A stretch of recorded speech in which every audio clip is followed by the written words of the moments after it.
Hello everyone, నేను హరగోపాల్. ఈ వీడియోలో మనం తెలంగాణలో ఉండే గురుకులాస్కి సంబంధించి టీజీటీ మ్యాథ్స్ ప్రీవియస్ ఇయర్ పేపర్లో ఉండే మ్యాథ్స్ కంటెంట్ గురించి డిస్కస్ అయిపోతున్నాను. ఈ పేపర్లో టోటల్గా 60 క్వశ్చన్స్, 60 క్వశ్చన్లు కంటెంట్ మీద అడగడం జరిగింది. ఆ 60 క్వశ్చన్స్లో కూడా ఒక 10 to 12 క్వశ్చన్స్ వచ్చేసి ఇంటర్మీడియట్ స్థాయిలో అడిగారు. ఆ ప్రాబ్లమ్స్ కాకుండా మిగిలినవన్నీ నేను ఇప్పుడు డిస్కస్ చేస్తున్నాను. ఎందుకంటే ఇంటర్మీడియట్ ప్రతి ప్రాబ్లం వెనుక ఉండే కాన్సెప్ట్ ఒకసారి ఎక్స్ప్లెయిన్ చేసిన తర్వాత చెప్తే బాగుంటుందన్నది నా ఒపీనియన్. అలాగే చాలామంది ఈ 2 డేస్కి ముందు తెలంగాణలో ఉండే గురుక్లాస్కి సంబంధించిన నోటిఫికేషన్ వచ్చిందని, సిలబస్ ఏంటని చాలామంది టెన్షన్ పడుతున్నారు. మీరు స్కూల్ అసిస్టెంట్ మ్యాథ్స్కి ప్రిపేర్ అవుతూ ఉంటే దానికి ఏ సిలబస్ అయితే ఉంటుందో దాదాపుగా 98% సేమ్ సిలబస్ మీకు టీజీటీ మ్యాథ్స్కి కూడా ఉంటుంది. సో ఈ స్కూల్ అసిస్టెంట్ మ్యాథ్స్ లేదంటే టీజీటీ మ్యాథ్స్ అంతా మీకు ఖచ్చితంగా ఇంటర్మీడియట్ స్థాయిలో ఉండే కంటెంట్ వరకు మీరు ప్రిపేర్ కావాలి. కాబట్టి ఈ ప్రిపరేషన్లో ఏదైతే ఇంటర్మీడియట్ వరకు మీరు చేస్తున్నారో అది టీజీటీ మ్యాథ్స్కి ఉపయోగపడుతుంది, స్కూల్ అసిస్టెంట్ మ్యాథ్స్ కూడా ఉపయోగపడుతుంది. కంటెంట్ చెప్తున్నాను నేను, అదర్ థింగ్స్ వేరీ ఉండొచ్చు, కానీ నేను ప్యూర్గా కంటెంట్ గురించి మాత్రమే మాట్లాడుతున్నాను. మ్యాథ్స్ కంటెంట్ అయితే ఇంటర్మీడియట్ స్థాయి వరకు ఉంటుంది, అది మీరు స్కూల్ అసిస్టెంట్కి ఉపయోగపడుతుంది, అలాగే టీజీటీ మ్యాథ్స్ కూడా ఉపయోగపడుతుంది. దీని గురించి పెద్దగా మీరు బుర్ర బద్దలు కొట్టుకోవాల్సిన అవసరం లేదు. ఇక లేట్ చేయకుండా ఈ పేపర్లో ఇచ్చిన మ్యాథ్స్ కంటెంట్ గురించి డిస్కస్ చేస్తున్నాను. So just have a look here. 2 చిన్న బిట్స్ ఉన్నాయి, వాటి గురించి పెద్దగా ఏం డిస్కస్ చేయట్లేదు. 2 భేదంగా గల ప్రధాన సంఖ్యల జత పేరు. The 2 prime numbers whose difference is 2. 2 difference ఉండే ప్రైమ్ నెంబర్స్ని మనము ట్విన్ ప్రైమ్స్ అంటాం. ఇది ఆల్రెడీ ఇంతకుముందు హెచ్జిటి పేపర్లో కూడా డిస్కస్ చేశాను. సో ఇలా 1, 2 చిన్న ఉన్నాయి, వాటి గురించి ఏం డిస్కస్ చేయట్లేదు. డైరెక్ట్గా 3rd క్వశ్చన్ నుంచి స్టార్ట్ చేస్తున్నాను నేను. 2 సంఖ్యల కాసాగు 1320 ఎల్సిఎం 1320, అలాగే హెచ్సిఎఫ్ వచ్చేసి 12.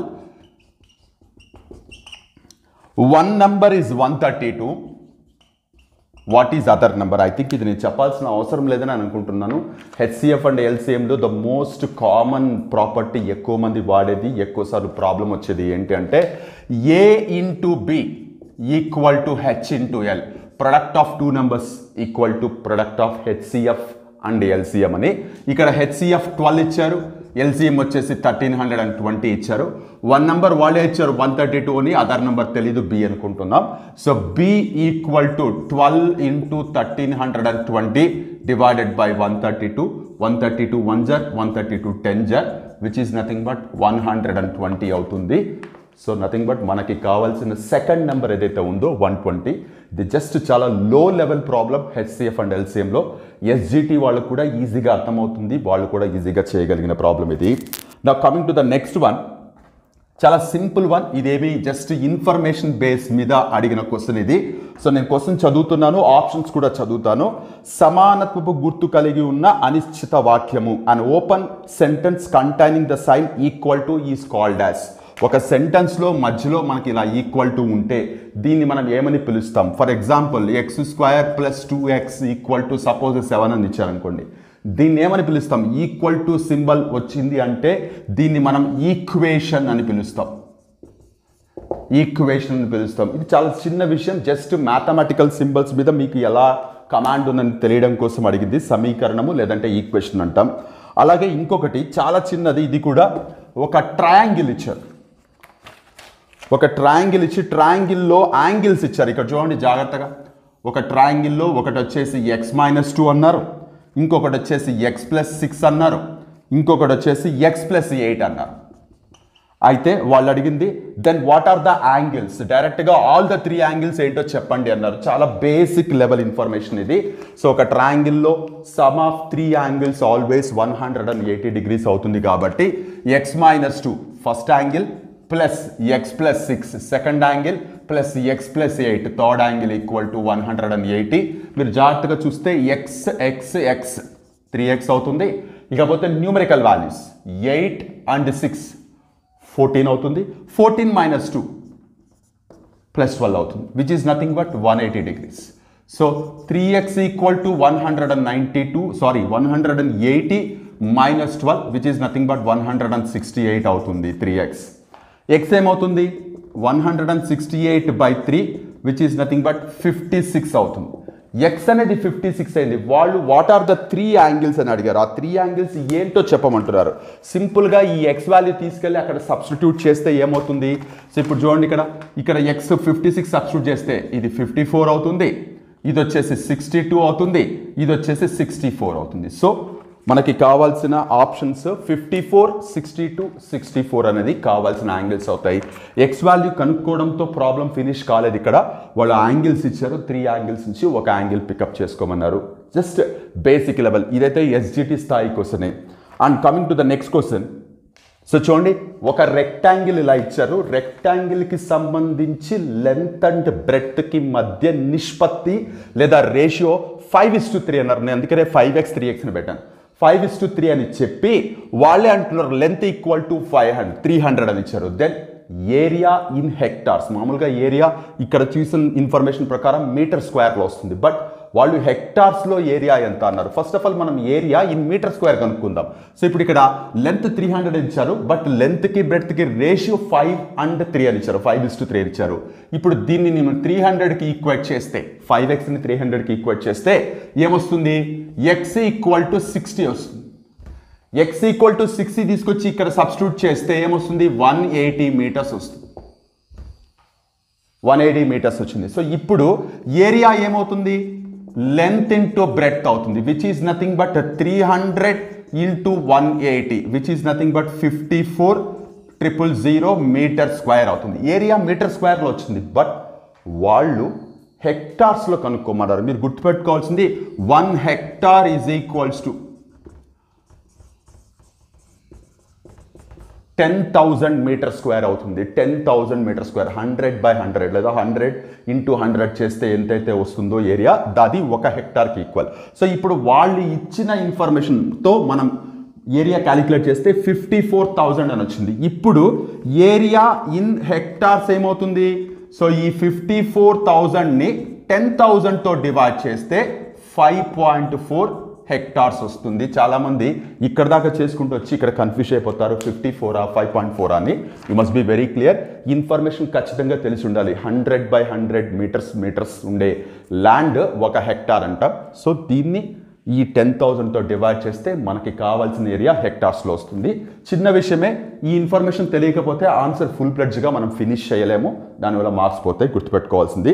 ఇకపోతే నెక్స్ట్ క్వశ్చన్ ఒకసారి చూడండి. ఒక వృత్తాకార బాట బయటి వ్యాసార్థము అంటే ఔటర్ రేడియస్, లోపల నుంచి బయట వరకు ఉండే రేడియస్ క్యాపిటల్ R అని ఇచ్చారు. అలాగే దాని వెడల్పు అంటే ఈ పాత్ ఏదైతే ఉందో దాని విడ్త్ W అని ఇచ్చారు. ఇచ్చి what is the area of path, ఈ పాత్ యొక్క ఏరియా ఎంత? మనకి జనరల్గా ఈ షేప్ని రింగ్ అంటాం. రింగ్ ఏరియా వచ్చేసి పై R² మైనస్ r² అని రాసుకుంటాం. ఇది రింగ్ ఏరియా, రింగ్ లేదా బాట వైశాల్యము, ring area equal to. So ఇప్పుడు దీన్ని R² మైనస్ r² అన్నదాన్ని కూడా R plus r, R minus r అంటే A² మైనస్ B² ఫామ్లో రాస్తాం. ఫైన్. ఇప్పుడు వాళ్ళు ఇచ్చిన ఇన్ఫర్మేషన్లో చూస్తే R కనపడుతుంది, బట్ r లేదు. r ఎలా తెలుస్తుంది మనకి? ఇప్పుడు చూడండి జాగ్రత్తగా. ఇక్కడి నుంచి ఇక్కడికి ఇది మొత్తం R అనుకుంటే స్మాల్ r ఏమవుతుంది? ఈ ఇన్ఫర్మేషన్ ఏమవుతుంది? R మైనస్ W అనేది మనం స్మాల్ r లాగా కన్సిడర్ చేయొచ్చు. సో జాగ్రత్తగా చూడండి. ఇక్కడి నుంచి ఇక్కడికి R, ఈ విడ్త్ వచ్చేసి W. మరి ఈ R నుంచి W తీసేస్తే that is equal to small circle radius, చిన్న వృత్తం యొక్క రేడియస్ అవుతుంది. సో స్మాల్ r అనేది R మైనస్ Wగా తీసుకోవచ్చు R. ఇప్పుడు ఇక్కడ పై ఇలాగా పెట్టుకుంటున్నాను. R plus what is R? R minus W, అంతే కదా, స్మాల్ r. అలాగే R మైనస్ R అంటే మైనస్ R ప్లస్ W అవుతుంది, కరెక్టే కదా? సో ఇప్పుడు చూడండి జాగ్రత్తగా. పై ఇలా పెడుతున్నాను. 2R minus W. ఇక్కడ R క్యాన్సిల్ అయిపోతుంది, ఓన్లీ W. సో వాళ్ళు ఇచ్చిన ఆప్షన్స్లో ఈ ఆప్షన్ ఉంది, pi of 2R minus W into W అని. సో జస్ట్ ఫార్ములా మీకు ఎంత కాన్ఫిడెంట్గా తెలుసు అన్న దాని మీద ఫ్రేమ్ చేస్తున్న క్వశ్చన్ ఇది. క్యాలిక్యులేషన్స్ ఏమి లేవు, బట్ స్టిల్ మీరు సంథింగ్ క్యాలిక్యులేట్ చేయాలి. అంటే న్యూమరికల్ క్యాలిక్యులేషన్స్ ఏమి లేవు, ఓన్లీ ఆల్ఫాబెట్స్తోనే వర్కౌట్ చేసాం. ఈ డయాగ్రామ్లో కూడా ఆల్ఫాబెట్స్ మాత్రమే ఉన్నాయి, ఎలాంటి న్యూమరికల్ ఇన్ఫర్మేషన్ లేదు, నెంబర్స్ ఇచ్చిన ఇన్ఫర్మేషన్ లేదు. బట్ స్టిల్ మనం ఏదో క్యాలిక్యులేట్ చేసి ఆన్సర్ చెప్తున్నాం. సో ఇలాంటివి చెయ్యాలి అంటే ఫార్ములాస్ ఖచ్చితంగా డీప్ అనాలిసిస్ ఉండాలి, పూర్తి నాలెడ్జ్ ఉండాలి. ఫార్ములాస్ మీద ఊరికే ఫార్ములా ఇస్తే దాంట్లో సబ్స్టిట్యూట్ చేస్తాం, క్యాలిక్యులేట్ చేస్తాం అన్నట్లు ఉంటే మాత్రం ఇలాంటివి చేసేటప్పుడు చాలా కన్ఫ్యూషన్ రైజ్ అవుతుంది. హోప్ మీకు అర్థమైంది అనుకుంటున్నాను. అలాగే చూడండి, ఒక చతురస్రం యొక్క కర్ణము 14 సెంటీమీటర్లు అయిన దాని వైశాల్యం. It's direct problem. జనరల్గా ఏరియా ఆఫ్ స్క్వేర్ అందరూ ఫాలో అయ్యేది సైడ్ ఇంటూ సైడ్ ఫాలో అవుతాడు. కాకపోతే ఏరియా ఆఫ్ స్క్వేర్కి 2 ఫార్ములాస్ ఉన్నాయి. సైడ్ స్క్వేర్ ఒకటి, హాఫ్ డయాగ్నల్ స్క్వేర్ ఒకటి. సైడ్ స్క్వేర్ ఒకటి, హాఫ్ డయాగ్నల్ స్క్వేర్ ఒకటి. ఇక్కడ మనకి ఇన్ఫర్మేషన్ డయాగ్నల్ మాత్రమే కనపడుతుంది కాబట్టి half into 14 square which is nothing but half into 14 into 14. 2 1 జర్ 2 7 జర్ క్యాన్సిల్ అయిపోతుంది. మల్టిప్లై చేస్తే మనకి 98 సెంటీమీటర్ స్క్వేర్. డైరెక్ట్ ప్రాబ్లం, కాకపోతే ఈ ఫార్ములా కూడా ఖచ్చితంగా తెలిసి ఉండాలి అందరికీ. ఏరియా ఆఫ్ స్క్వేర్ లేదా చతురస్రం యొక్క వైశాల్యం ఉంటే భుజము ఇంటూ భుజం, సైడ్ ఇంటూ సైడ్, ఇది మాత్రమే గుర్తుపెట్టుకుంటారు తప్ప డయాగ్నల్ గుర్తుపెట్టుకోరు. ఇక్కడ ఇంకొక విషయం ఏంటంటే డయాగ్నల్ ఇచ్చినప్పుడు మీరు సైడ్స్ కనుక్కొని దాని నుంచి కూడా ఏరియా కనుక్కోవచ్చు. బట్ ఇది చాలా పెద్ద ప్రాసెస్ అవుతుంది. ఈ ఫార్ములా ఖచ్చితంగా గుర్తుపెట్టుకోవాలి. సో అది ఈ ప్రాబ్లంలో మీరు నోటీస్ చేయాల్సిన deep analysis about the formulas. Now coming to the next question. చూడండి, ఒక ట్రెపీజియం ఇచ్చారు. ఏబిసిడి అనేది ఒక ట్రెపీజియం అని చెప్తూ క్లియర్గా వాళ్ళే AB is parallel to CD అన్నారు. Angle D equal to X అయితే యాంగిల్ ఏ ఏమవుతుంది అంటున్నారు. క్లియర్గా అర్థం చేసుకోవాల్సింది, ఇవి రెండు ప్యారలల్ ఉన్నప్పుడు ఖచ్చితంగా ఇది ట్రాన్స్వర్సల్, తెలుగులో అయితే తిర్యగ్రేఖ అవుతుంది. ఇది ఎక్స్ అయినప్పుడు ఇది ఖచ్చితంగా 180 మైనస్ ఎక్స్ అవుతుంది.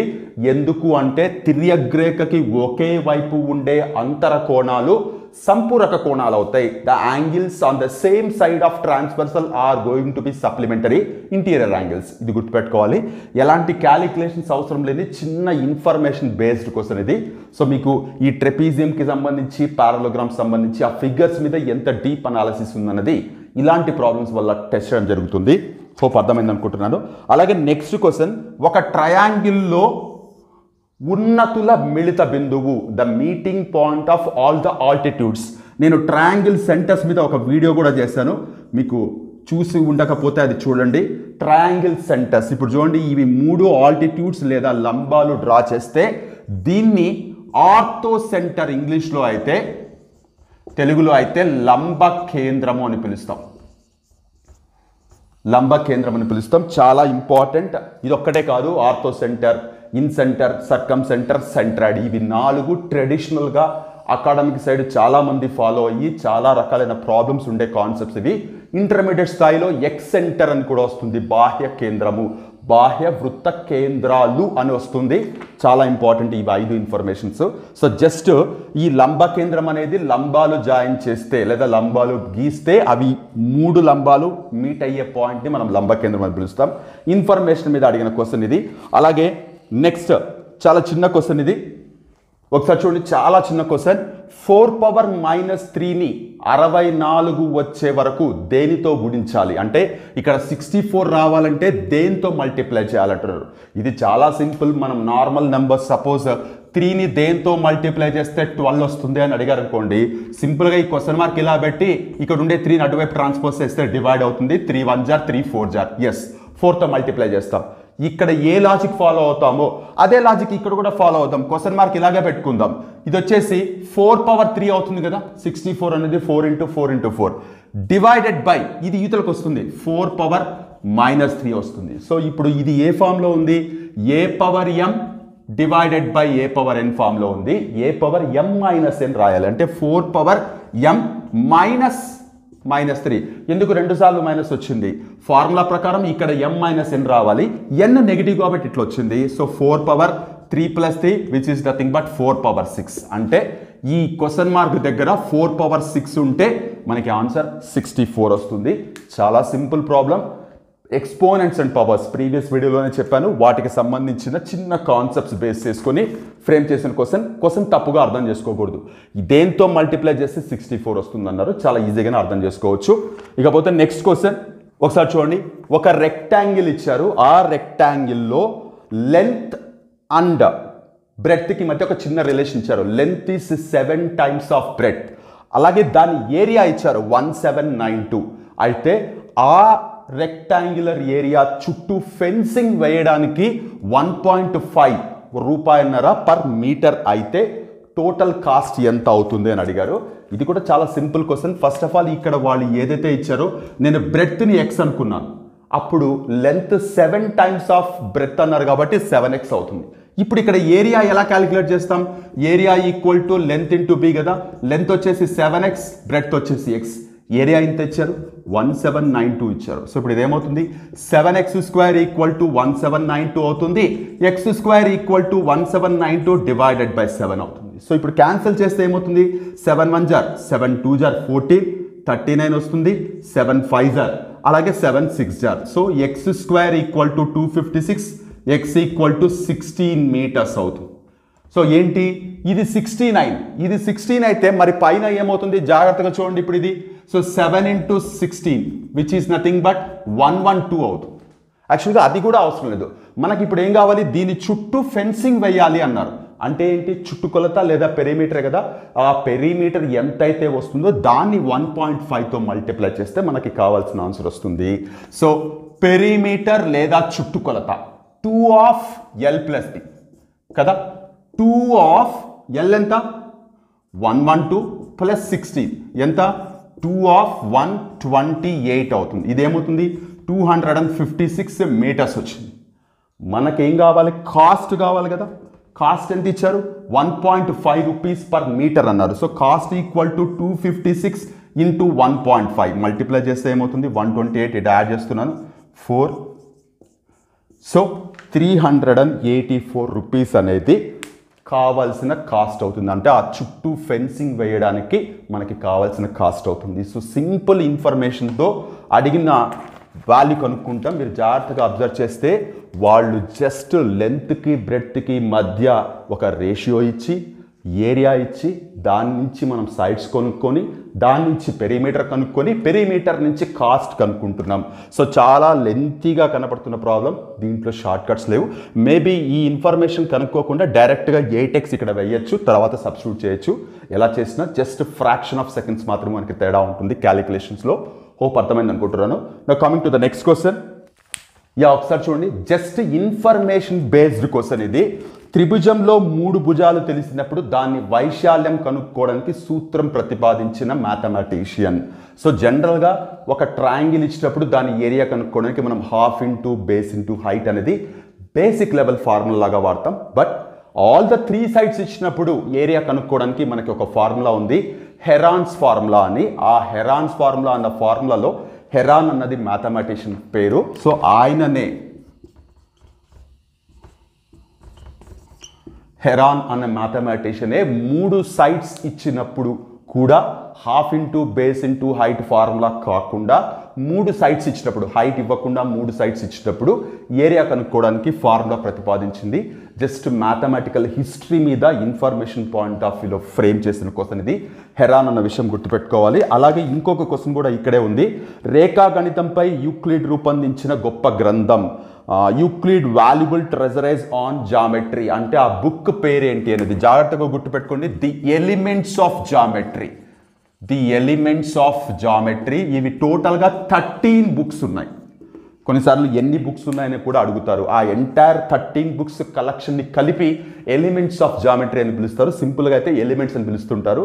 ఎలిమెంట్స్ రాసింది యూక్లిడ్, ఆయననే ఫాదర్ ఆఫ్ జామెట్రీ అని కూడా పిలుస్తారు. ఆయన రాసిన మొత్తం బుక్స్ 13. అవి 13 బుక్స్ ప్యూర్గా జామెట్రీ మీదే ఉన్నాయి. మధ్య మధ్యలో కొన్ని సందర్భాల్లో కొన్ని సిచ్యువేషన్స్లో నెంబర్ థియరీ గురించి అండ్ అలాగే ట్రిగ్నామెట్రీ గురించి కూడా అక్కడక్కడ మెన్షన్ చేయడం జరిగింది. ఓవరాల్గా ఆ బుక్స్ అయితే మాత్రం జామెట్రీ బుక్స్ మీద లాగానే కన్సిడర్ చేస్తారు. 13 బుక్స్ గుర్తుపెట్టుకోవాల్సిన విషయం. ఇన్ఫర్మేషన్ మీద అడిగిన క్వశ్చన్స్ ఇవి. అలాగే ఎక్స్ అక్షానికి సమీకరణం అడిగారు. ఎక్స్ యాక్సిస్కి ఈక్వేషన్ ఏంటి అంటే y = 0 అవుతుంది. ఏంటిది y = 0 అంటే మీరు ఏ ఈక్వేషన్ తీసుకోండి. సపోజ్ 2x + 3y - 7 = 0 అన్న ఈక్వేషన్ ఏదైనా తీసుకుంటే యాక్చువల్గా దీనికి మీరు పాయింట్స్ రాసుకొని ఎక్స్ యాక్సిస్ వై యాక్సిస్ మీద లొకేట్ చేస్తే ఖచ్చితంగా ఎక్స్ యాక్సిస్ని వై యాక్సిస్ని ఇలా కట్ చేస్తుంది. బట్ ఇక్కడ వాళ్ళు ఏమంటారు అంటే ఎక్స్ అక్షానికి సమీకరణము, ఎక్స్ అక్షానికి సమీకరణం ఏంటంటే ఇది దీనికి సమీకరణం ఏంటంటే ఈ లైన్ మీద ఎక్కడ పాయింట్ తీసుకున్నా సరే y వాల్యూ 0 ఉంటుంది. అలాగే y అక్షానికి సమీకరణం ఏంటంటే x ఈక్వల్ టు 0. ఇది బాగా గుర్తుపెట్టుకోవాల్సింది. అలాగే x అక్షానికి సమాంతరంగా ఉండే రేఖ యొక్క సమీకరణం అంటే y equal to k, where k is any real number. అలాగే y అక్షానికి సమాంతరంగా ఉండే రేఖ యొక్క సమీకరణము అంటే so x equal to k లేదా a ఎనీ రియల్ నంబర్ తీసుకుంటాం. చాలా చిన్న ఇన్ఫర్మేషన్స్ అయినా క్వశ్చన్స్ అడగడానికి ఛాన్స్ ఉంది, ఎక్కువ సార్లు కన్ఫ్యూజ్ కావడానికి కూడా ఛాన్స్ ఉంది. ఇది మీరు గుర్తుపెట్టుకోవాలి. సో ఓవరాల్గా వాళ్ళు అడిగింది ఎక్స్ అక్షానికి సమీకరణము అంటే y ఈక్వల్ టు 0, అలాగే y అక్షానికి సమీకరణం అంటే x ఈక్వల్ టు 0, ఎక్స్ అక్షానికి సమాంతరంగా ఉండే రేఖ యొక్క సమీకరణం అంటే y equal to k, k is any real number. అలాగే x equal to k y అక్షానికి సమాంతరంగా ఉండేది. ఈ విషయాలు మీరు ఖచ్చితంగా గుర్తుపెట్టుకోవాలి. అలాగే which of the following numbers are relatively prime, relatively prime అన్నా కో ప్రైమ్స్ అన్నా ఇవన్నీ చాలా ఇంపార్టెంట్ విషయాలు. రిలేటివ్లీ ప్రైమ్ అన్నా కో ప్రైమ్ అన్నా అంతా ఒకటే గుర్తుపెట్టుకోండి. కో ప్రైమ్స్, రిలేటివ్లీ ప్రైమ్స్, సాపేక్ష ప్రధానాంకాలు, పరస్పర ప్రధానాంకాలు ఇవన్నీ ఒకటే గుర్తుపెట్టుకోండి. ఇవన్నీ ఒకటే. కో ప్రైమ్స్ అన్నా, రిలేటివ్స్ ప్రైమ్స్ అన్నా, సాపేక్ష ప్రధానాంకాలు అన్నా, పరస్పర ప్రధానాంకాలు అన్నా అంతా ఒకటే. ఇక్కడ వాళ్ళు ఇచ్చిన ఇన్ఫర్మేషన్ ఏంటి అంటే 35,21 ఒక పెయిర్, అలాగే 84,119 ఇది బి సెకండ్ పెయిర్, అలాగే 24,77 ఇది ఒక పెయిర్, 16,24 ఇది ఒక పెయిర్. సో మీరు చూస్తే జాగ్రత్తగా ఈ 4 పెయిర్స్లో ఇదేమో ఈ 2 నెంబర్లు 7తో పోతాయి కాబట్టి 7 అనేది కామన్ ఫ్యాక్టర్ అవుతుంది. ఇక్కడ కూడా ఈ 2 నెంబర్లు 7తోనే పోతాయి, కామన్ ఫ్యాక్టర్ అవుతుంది. ఇక్కడ ఈ 2 నెంబర్లు 8తో పోతాయి, కామన్ ఫ్యాక్టర్ అవుతుంది. ఇక్కడ కనపడుతున్న 24 అండ్ 77 అనే ఈ 2 నెంబర్లు ఇవి ప్రైమ్ నెంబర్స్ కాదు, బట్ స్టిల్ ఈ రెండిటికి కామన్ ఫ్యాక్టర్ లేదు కాబట్టి ఇవి పరస్పర ప్రధానాంకాలు లేదా రిలేటివ్లీ ప్రైమ్స్ లేదా కో ప్రైమ్స్ లేదా సాపేక్ష ప్రధానాంకాలు అంటాం. సో మనకి కావాల్సిన ఆన్సర్ 24 అండ్ 77 ఇది గుర్తుపెట్టుకోవాలి. నా coming to the next question. So ఒకసారి ఈ క్వశ్చన్ చూడండి. a minus b equal to 4, a into b equal to 10 అయితే a cube minus b cube value ఎంత అని అడిగారు. ఇది కూడా చాలా సింపుల్. మీరు ఎంత కాన్ఫిడెంట్గా ఆల్జిబ్రిక్ ఐడెంటిటీస్ మీకు బాగా తెలుసు అన్న దాని మీద ఉంటాయి ఇవి. సో ఇప్పుడు ప్రస్తుతానికి నేను ఆ a cube minus b cube అనే దాన్ని మీరు ఫ్యాక్టరైజ్ చేస్తే a minus b of a square plus b square plus ab ఇది ఖచ్చితంగా తెలిసి ఉండాలి మీకు. ఇప్పుడు మీరు చూస్తే ఈ ఇన్ఫర్మేషన్లో a మైనస్ b 4 అని తెలుస్తుంది, a ఇంటూ b 10 అని తెలుస్తుంది. But a square plus b square value కనుక తెలిస్తే అది సబ్స్టిట్యూట్ చేయడం వల్ల మనకు ఆన్సర్ వస్తుంది. ఇది చాలా సింపుల్. ఇక్కడ ఏదైతే a minus b equal to 4 అని ఉందో ఇక్కడ స్క్వేరింగ్ ఆన్ బోత్ సైడ్స్, రెండు వైపులా వర్గం చేద్దాం. చేస్తే ఏమవుతుంది, a minus b whole square equal to 16 అవుతుంది. ఎక్స్పాండ్ చేద్దాం, a square plus b square minus 2ab equal to 16. a square plus b square అలాగే రాసేద్దాం ఎందుకంటే మనకు కావాల్సిన వాల్యూ అది, minus 2 into AB value. So ఇప్పుడు ఏమైంది, సారీ ఇది 16 కదా. ఇప్పుడు A square plus B square equal to ఈ మైనస్ 20 అవతలకి వెళ్తే 16 ప్లస్ 20 అవుతుంది, విచ్ ఈస్ నథింగ్ బట్ 36 అవుతుంది.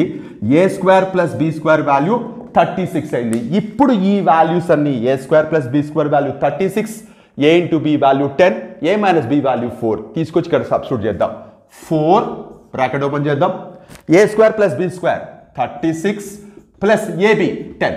సో ఏమైంది, 4 into 46 which is nothing but 184 అయింది. అంతే కదా, 4 6 24. So 184 is the required one. Algebraic identities మీకు ఎంత కంఫర్టబుల్గా కమాండ్ ఉంటుందో దాన్ని బట్టే ఈ ప్రాబ్లమ్స్ చేయగలరు. ఊరికే just algebraic identities by heart చేయడం వల్ల వచ్చే ఉపయోగం ఏమీ లేదు పిల్లలు చేసేటట్టు. ఖచ్చితంగా ఇన్ డెప్త్ అనాలిసిస్ ఉంది, ఏ సిచ్యువేషన్లో ఎలా రాసుకోవచ్చు, అక్కడ మిస్ అయిన ఇన్ఫర్మేషన్ని ఇచ్చిన ఇన్ఫర్మేషన్ యూజ్ చేసుకుంటూ ఎలా కనుక్కోవచ్చు అన్న దాని మీదే ఇలాంటి ప్రాబ్లమ్స్ సాల్వ్ చేయాల్సి ఉంటుంది. ఖచ్చితంగా మీరు అది గుర్తుపెట్టుకోవాలి. నా coming to the next question. Okay, very interesting one, చాలా సింపుల్ క్వశ్చన్ కూడా. సెట్స్ యూజ్ చేసి ఒక యూనివర్సల్ సెట్ ఇచ్చారు, విశ్వ సమితి 1 2 3 4 5 6 అని ఇచ్చారు. అలాగే సెట్ ఏ వచ్చేసి 1 2 3, సెట్ బి వచ్చేసి 2 3 4 5 ఇచ్చారు. సో ఇప్పుడు ఇక్కడ వాళ్ళు అడుగుతున్నది ఏ కాంప్లిమెంట్ ఇంటర్సెక్షన్ బి కాంప్లిమెంట్. అసలు ఏంటి కాంప్లిమెంట్ అంటే, ఈ జాగ్రత్తగా చూడండి, ఇక్కడ సెట్లో విశ్వ సమితి ఇచ్చారు, ఏ కాంప్లిమెంట్ ఏ సెట్ ఇచ్చారు. ఏ కాంప్లిమెంట్ అంటే దీనిలో ఉండి దీనిలో లేని ఎలిమెంట్స్, అంటే మ్యూ మైనస్ ఏలాగా కన్సిడర్ చేయొచ్చు, విచ్ ఈజ్ నథింగ్ బట్ ఏ కాంప్లిమెంట్ని మనం. సో ఏమని తీసుకోవచ్చు, జాగ్రత్తగా చూడండి, దీంట్లో ఉండాలి దీంట్లో ఉండకూడదు. 4 5 6 అవుతుంది ఏ కాంప్లిమెంట్. అలాగే బి కాంప్లిమెంట్ ఈజ్ వాట్, సింపుల్గా ఏం చెప్పచ్చు, 2 3 4 5 అంటే 1 and 6 రాసుకోవచ్చు. ఇప్పుడు వాళ్ళు అడిగింది ఈ రెండిటికి కామన్ ఎలిమెంట్, సో ఏమవుతుంది, ఓన్లీ 6 అవుతుంది. అది మీరు గుర్తుపెట్టుకోవాలి, చాలా ఈజీ అండ్ సింపుల్ కూడా కాన్సెప్ట్. కాకపోతే ఇది చాలామంది పెద్దగా పట్టించుకోరు టెక్స్ట్ బుక్స్లో, ఈ కాంప్లిమెంట్ సెట్స్లో ఇదేంటి అని అడుగుతుంటారు. చాలా ఇంపార్టెంట్ వన్. చూడు, ఇది కూడా జస్ట్ 9th క్లాస్ స్టాండర్డ్లో అడిగిన క్వశ్చన్. ఒక లైన్ ఈక్వేషన్ ఇచ్చారు, వై ఇంటర్సెప్ట్, వై అంతరఖండం అంటే వై దగ్గర ఎక్కడ ఖండించుకుంటుంది అని 4 ఆప్షన్స్ ఇచ్చారు. వై దగ్గర ఖండించుకుంటుంది అంటే మీరు అర్థం చేసుకోవాల్సింది ఏంటంటే, ఒక గ్రాఫ్లో ఒక లైన్ ఇక్కడ వై దగ్గర ఖండించుకుంటుంది అంటే ఇక్కడ ఖచ్చితంగా ఎక్స్ వాల్యూ 0 ఉంటుంది. ఎక్స్ వాల్యూ 0 ఉన్నప్పుడే వై వాల్యూకి ఒక వాల్యూ జనరేట్ అవుతుంది. అంటే ఈ ఈక్వేషన్లో ఎక్స్ దగ్గర 0 పెట్టారంటే, so 2 into 0 + 3y = 6, 3y = 6, y = 2. So Y intercept అనేది 2 అవుతుంది. ఒకవేళ ఎక్స్ అంతరఖండం అని అడిగితే ఇక్కడ 0 పెట్టుకుంటాం, ఇక్కడ 0 పెట్టుకుంటే 2x = 6, x = 3 వస్తుంది. చాలా చిన్న విషయమైనా చాలా పవర్ఫుల్ వన్. ఇది 9th క్లాస్లోనే వచ్చింది మనకి, ఈవెన్ 10th క్లాస్ కూడా కాదు, 9th క్లాస్లోనే లైన్ ఈక్వేషన్స్ ఇచ్చి ఎక్స్ యాక్సిస్ని ఎక్కడ కట్ చేస్తుంది, వై యాక్సిస్ని ఎక్కడ కట్ చేస్తుంది అని అడుగుతారు. ఇది మీరు గుర్తుపెట్టుకోవాల్సిన విషయం. అలాగే నెక్స్ట్ క్వశ్చన్ వచ్చేసి, ఓకే చూడండి, the ratio of exterior and the interior angles of a regular polygon is 2:3, then find the number of sides అన్నారు. చాలా ఇంట్రెస్టింగ్గా ఫ్రేమ్ చేసిన క్వశ్చన్ ఇది. ఖచ్చితంగా కరెక్ట్ ఇన్ఫర్మేషన్ మీకు తెలిసి ఉండాలి. రెగ్యులర్ పాలిగాన్ అంటే ఆల్ సైడ్స్ ఈక్వల్గా ఉండే పాలిగాన్, అంటే డెఫినెట్గా ఆల్ యాంగిల్స్ ఈక్వల్గా ఉంటాయి. ఇక్కడ వాళ్ళు ఏమీ చెప్పలేదు, ఒక రెగ్యులర్ పాలిగాన్లో ఎక్స్టీరియర్ యాంగిల్ ఇంటీరియర్ యాంగిల్ అంటే సంథింగ్ ఎక్కడో ఇట్లా వచ్చింది. ఇప్పుడు ఇదంతా పాలిగాన్ ఎన్ని సైడ్స్ ఉన్నాయో మనకు తెలియదు. ఇది లోపల ఉండే యాంగిల్, ఇది బయట ఉండే యాంగిల్. ఈ రెండిటికి రేషియో ఇచ్చారు 2:3ని. డెఫినెట్గా ఈ 2:3లో అంటే ఇది 3x ఇది 2x అనుకుందాం. ఈ రెండు యాడ్ చేస్తే ఖచ్చితంగా 180 కావాల్సిందే. Exterior angle interior angle add చేస్తే ఖచ్చితంగా 180 degrees కావాల్సిందే. ఇన్ దట్ సెన్స్ మనకేమవుతుంది, 5x = 180, x = 180/5 అంటే 36 అవుతుంది. అంటే ఇక్కడ ఇంటీరియర్ యాంగిల్ వచ్చేసి 108 అవుతుంది, ఎక్స్టీరియర్ యాంగిల్ వచ్చేసి 72 అవుతుంది. ఇక్కడ మీరు ఖచ్చితంగా తెలుసుకోవాల్సింది ఇదైతే వచ్చింది ఫైన్. మరి నెంబర్ ఆఫ్ సైడ్స్ ఎట్లా కనుక్కుంటామంటే, ఫస్ట్ ఆఫ్ ఆల్ మీకు తెలియాల్సింది ఏంటంటే, sum of all the interior angles of regular polygon ఏమవుతుంది, ఈచ్ ఇంటీరియర్ యాంగిల్ ఏమవుతుంది. జాగ్రత్తగా చూడండి, ఇక్కడ నేను తెలుగులో కూడా రాస్తాను. Sum of all interior angles of N gon లేదా ఎన్ బహుభుజిలో క్రమ బహుభుజిలో అంతర కోణాల మొత్తం ఈక్వల్ టు n-2 ఆఫ్ 180 అవుతుంది. ఇది రబ్ చేసేస్తున్నాను. సో మనకి ఇక్కడ ఆల్రెడీ 108 అని ఇంటీరియర్ యాంగిల్ వచ్చింది. ఇదేంటి, ఆల్ యాంగిల్స్ కలిపితే వచ్చేది. ఈచ్ యాంగిల్ ఎంత అవుతుంది,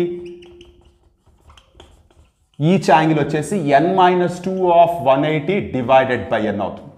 జాగ్రత్తగా ఉండండి, ఇదొక్కటి మేబీ కొంత టెక్స్ట్ బుక్లో చాలా రేర్గా కనపడుతూ ఉంటుంది.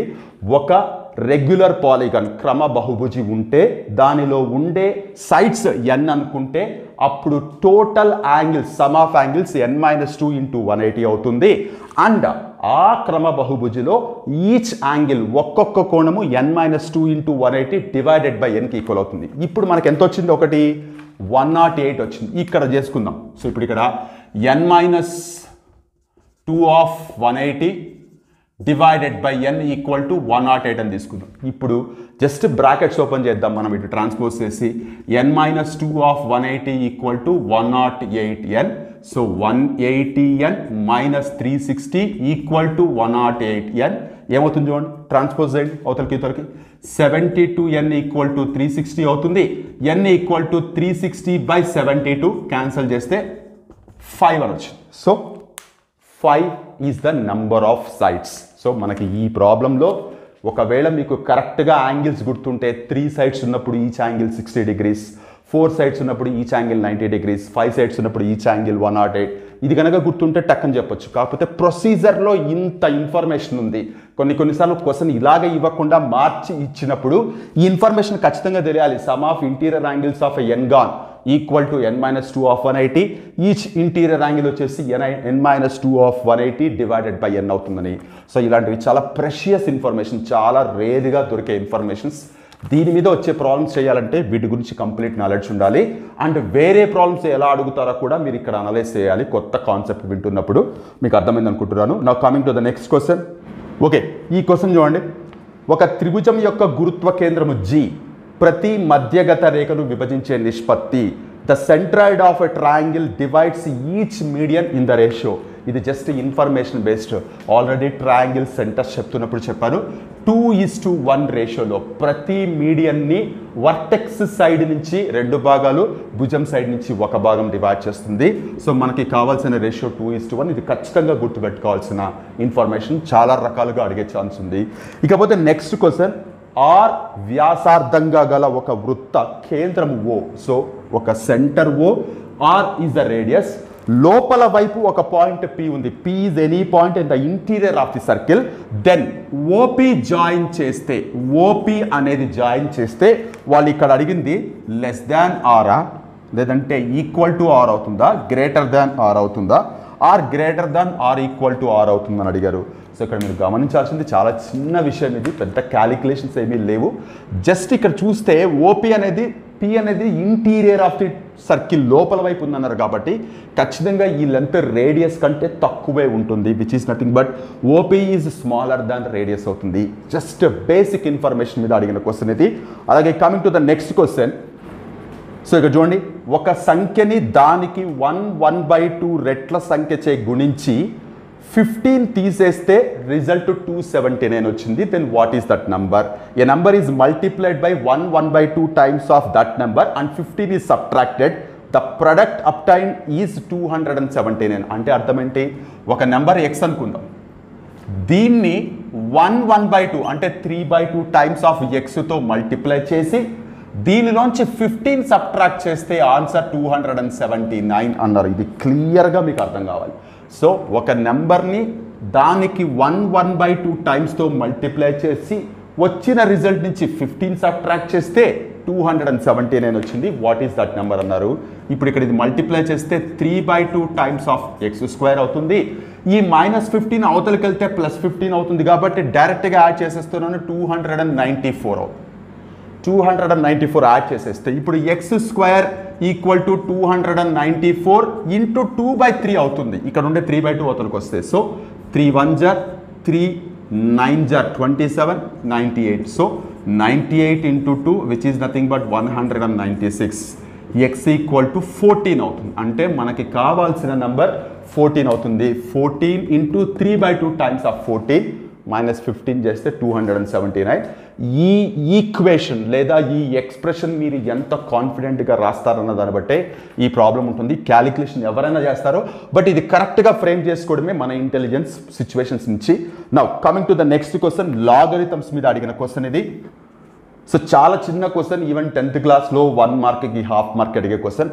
లాగ్ 0.001 బేస్ 0.01 వాల్యూ ఎంత?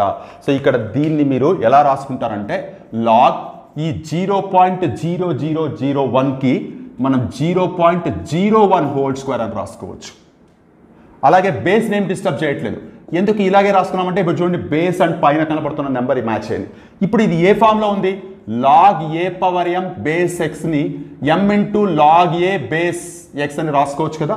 ఇదే సెన్స్లో ఇది ముందుకు రాసుకుంటే 2 ఆఫ్ లాగ్ 0.01 బేస్ 0.01 పైన కింద సేమ్ ఉన్నాయి కాబట్టి ఇది ఏమవుతుంది 2 into 1 అవుతుంది విచ్ ఈస్ నథింగ్ బట్ 2 అవుతుంది అంటే దీని వాల్యూ 2 అవుతుంది చాలా చిన్న క్వశ్చన్ ఈవెన్ స్టూడెంట్స్ కూడా చాలా ఈజీగా అర్థం చేసుకుంటారు now coming to the next question చూడండి ఒక ప్రిజం ఇచ్చారు ఇలా ట్రయాంగులర్ బేస్డ్ ప్రిజం కింద వచ్చేసి 17, 25, 28 అన్నారు ఇక్కడ వాళ్ళు అడిగింది హైట్ వచ్చేసి 30 సెంటీమీటర్స్ ఇచ్చారు what is the lateral area so ఇప్పుడు లాటరల్ ఏరియా ఏమవుతుంది ఇది చుట్టూ ఏ పక్క నుంచి చూసినా మీకు రెక్టాంగిల్ కనపడుతుంది సపోజ్ ఇప్పుడు ముందు కనపడే ఈ రెక్టాంగిల్కి 28 అనేది బ్రెడ్త్ అవుతుంది 30 అనేది హైట్ అవుతుంది అటువైపు కనపడేదానికి 25 బ్రెడ్త్ అవుతుంది 30 హైట్ అవుతుంది ఇక్కడ కనపడేదానికి 17 బ్రెడ్త్ అవుతుంది 30 హైట్ అవుతుంది మూడు రెక్టాంగిల్స్ కనపడుతున్నాయి మూడు రెక్టాంగిల్స్కి ఏరియా ఏమవుతుందో చూడండి ఏరియా మనకు కావాల్సిన లాటరల్ ఏరియా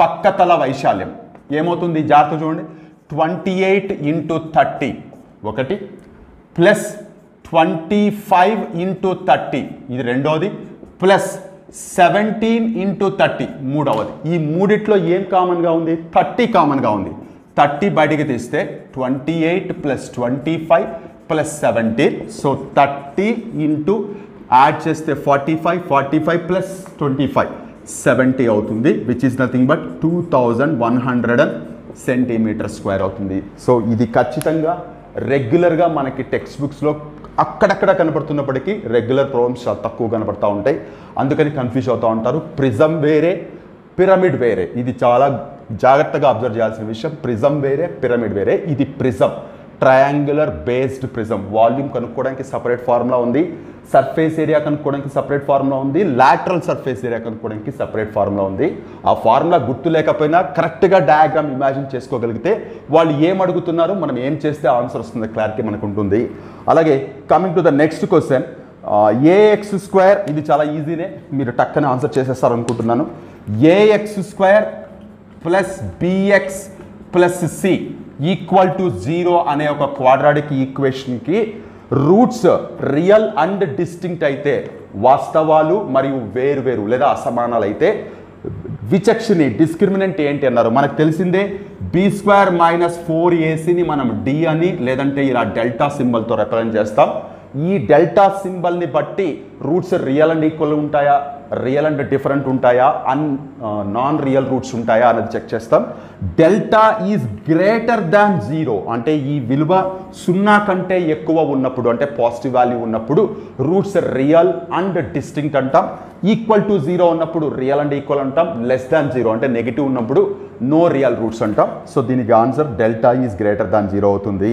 అలాగే ఇంకొక చిన్న క్వశ్చన్ బేస్డ్ ఆన్ సెట్స్ ఇచ్చారు just have a look here చూడండి ఇక్కడ ఇన్ఫర్మేషన్ రాశారు ఒక క్లాస్లో మొత్తం 80 మంది పిల్లలు ఉన్నారు ఆ 80 మంది పిల్లలు ఒక ఎస్ఏ రైటింగ్ కాంపిటీషన్లో పార్టిసిపేట్ చేస్తున్నారు ఆ ఎస్ఏ రైటింగ్ కాంపిటీషన్లో కూడా 35 మెంబర్స్ తెలుగులో పార్టిసిపేట్ చేశారు 45 మెంబర్స్ ఇంగ్లీష్లో పార్టిసిపేట్ చేశారు తెలుగు అండ్ ఇంగ్లీష్లో రెండిట్లో పార్టిసిపేట్ చేసిన వాళ్ళు 15 మెంబర్స్ ఉన్నారు యాక్చువల్గా ఇవి మూడు కలిపితే మనకి 80 కంటే దాటిపోతుంది బట్ స్టిల్ ఇక్కడ మనం అర్థం చేసుకోవాల్సింది తెలుగు అండ్ ఇంగ్లీష్లో 15 మంది ఉన్నారంటే ఈ 15 మంది ఇక్కడ అలాగే ఇక్కడ రెండు చోట్ల కౌంట్ చేయబడ్డారు అని వాళ్ళు అడుగుతున్న ఇన్ఫర్మేషన్ ఏంటి అంటే ఇలా 80 మంది ఉండే క్లాస్లో 35 మంది Telugu 45 members English 15 members both Telugu and English చేసి ఉంటే ఓన్లీ తెలుగులో రాసిన వాళ్ళు ఎంతమంది అంటున్నారు దీన్ని మనం క్లియర్గా అర్థం చేసుకోవాలంటే సెట్స్లో చిన్న వెన్ డయాగ్రామ్ లాగా వేసుకొని తెలుగు అండ్ ఇంగ్లీష్ని ఇలా పెట్టుకొని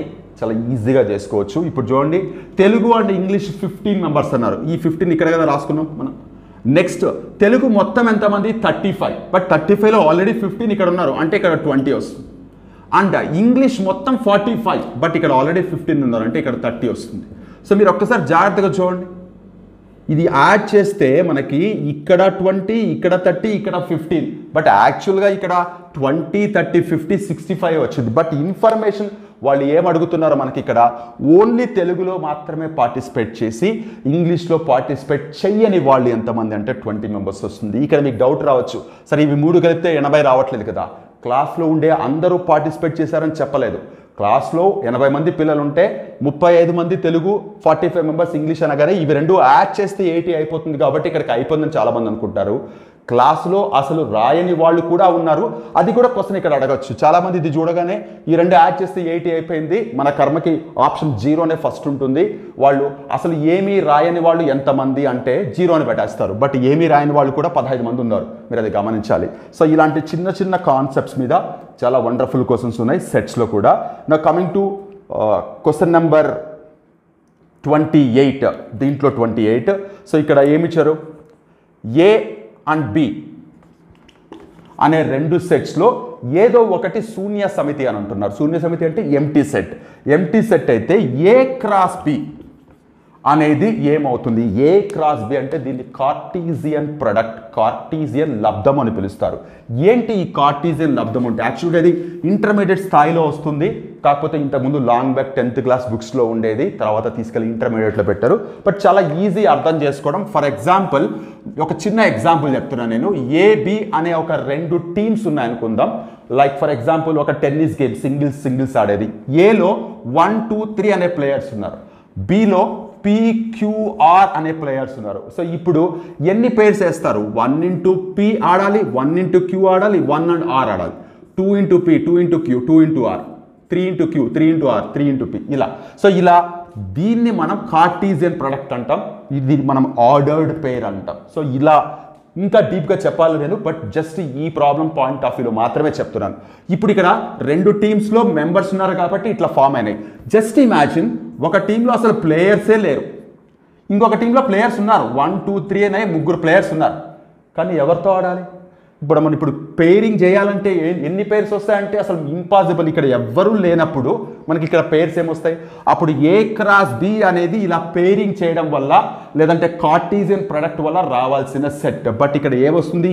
ఏమీ రాదు. ఎందుకంటే ఇక్కడ ప్లేయర్సే లేదు, కాంపిటీషనే జరగదు. సో సింపుల్గా ఎంటీ సెట్ అవుతుంది. సో ఇది వాళ్ళు ఇచ్చిన information. So my dear friends, ఈ క్వశ్చన్ పేపర్లో టోటల్గా 60 క్వశ్చన్స్ ఉన్నాయి. ఈ 60 క్వశ్చన్స్లో 30 క్వశ్చన్స్ నేను ఎక్స్ప్లెయిన్ చేశాను. 30 క్వశ్చన్స్ నెక్స్ట్ వీడియోలో చేస్తారు. వీడియో లెంత్ పెరిగిపోతుంది. సో ఇది తెలంగాణ గురుకులాస్లో టీజీటీ మ్యాథ్స్ పేపర్లో ఉండే మ్యాథ్స్ కంటెంట్లో మొదటి 30 క్వశ్చన్స్, ఒక 1 or 2 క్వశ్చన్స్ పక్కకి పెట్టేసి డిస్కస్ చేశాను. అండ్ ఇక్కడ చెప్పినవన్నీ ఆల్మోస్ట్ అన్నీ 10th క్లాస్ స్టాండర్డ్లోనే. ఫర్దర్ వచ్చే ప్రాబ్లమ్స్లో ఒక 5 to 6 ప్రాబ్లమ్స్ ఇంటర్మీడియట్ స్టాండర్డ్లో ఉన్నాయి. అవి పక్కకు పెట్టి మిగిలినవి డిస్కస్ చేస్తాను. సో దీనివల్ల మీకు స్కూల్ అసిస్టెంట్కి టీజీటీ మ్యాథ్స్కి పెద్దగా తేడా లేదన్న విషయం క్లారిటీ వస్తుంది. అందుకనే స్పెసిఫిక్గా నేను ఎక్స్ప్లెయిన్ చేస్తాను. హోప్ ఆల్ ద ప్రాబ్లమ్స్ మీకు క్లియర్గా అర్థమయ్యాయి అనుకుంటున్నాను. మనం నెక్స్ట్ వీడియోలో దీంట్లో ఉండే రిమైనింగ్ ప్రాబ్లమ్స్తో మళ్ళీ కలుద్దాం. అంతవరకు టేక్ కేర్. యువర్స్ హరగోపాల్.